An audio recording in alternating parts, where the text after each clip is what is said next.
Let me ask you something, and I need you to be honest with yourself when you answer it. How many times have you worked hard, genuinely hard, and still ended the month with nothing? How many times have you looked at your bank account and felt a familiar kind of shame? How many times have you told yourself that things will be different and then watched them stay exactly the same? If any part of that hit close to home, this video is for you. Not because I'm going to sell you a course, not because I have some secret formula that the rich are hiding from you, but because what I'm about to share with you is something that most financial advice completely ignores.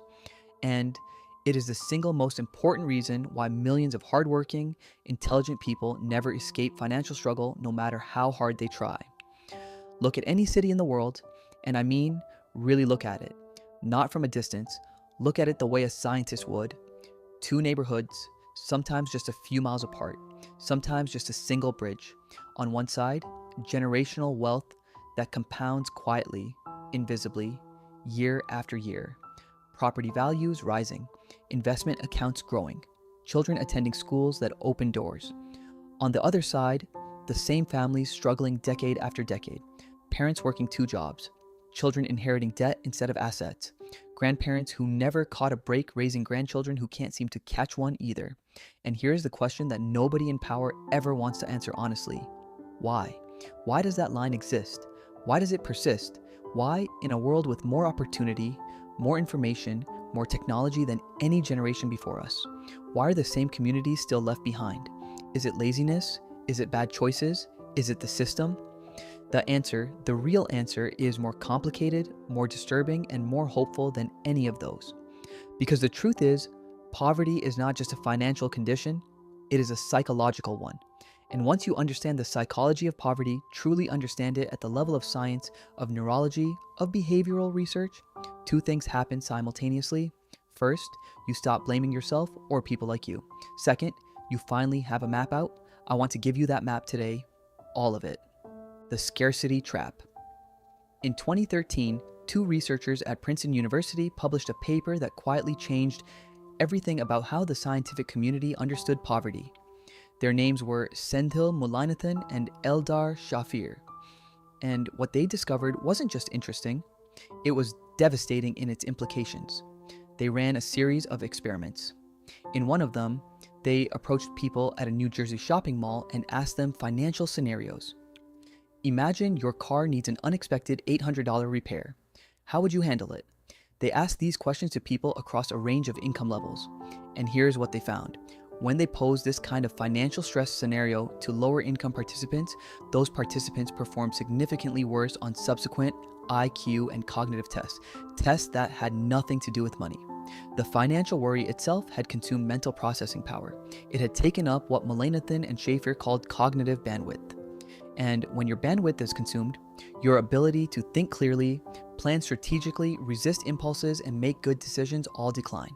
Measurably, scientifically, provably. They called it the bandwidth tax, and it may be the most important concept in understanding poverty that nobody is talking about. Think about what this means in practice. A poor person waking up every single morning is not waking up to the same mental landscape as a wealthy person. A wealthy person wakes up and their financial foundation is stable. They are not running emergency calculations before their feet hit the floor. They are not calculating whether the bus fare to work will leave enough for dinner.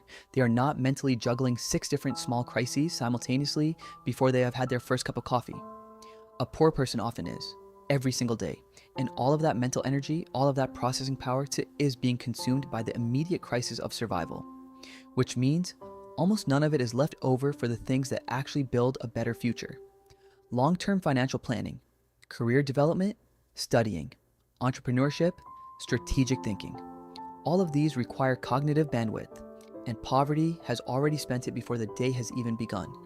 Poverty steals your mind before it steals your money, and no one talks about the bandwidth tax because the people who could fix it are the ones who benefit most from pretending it doesn't exist. There is a conversation we desperately need to have about inheritance, not the kind that involves wills and lawyers and estate taxes. That kind of inheritance, the transfer of financial assets from one generation to the next, is real. It is powerful, and it is massively underestimated as a driver of wealth inequality. But it is not the only inheritance that matters.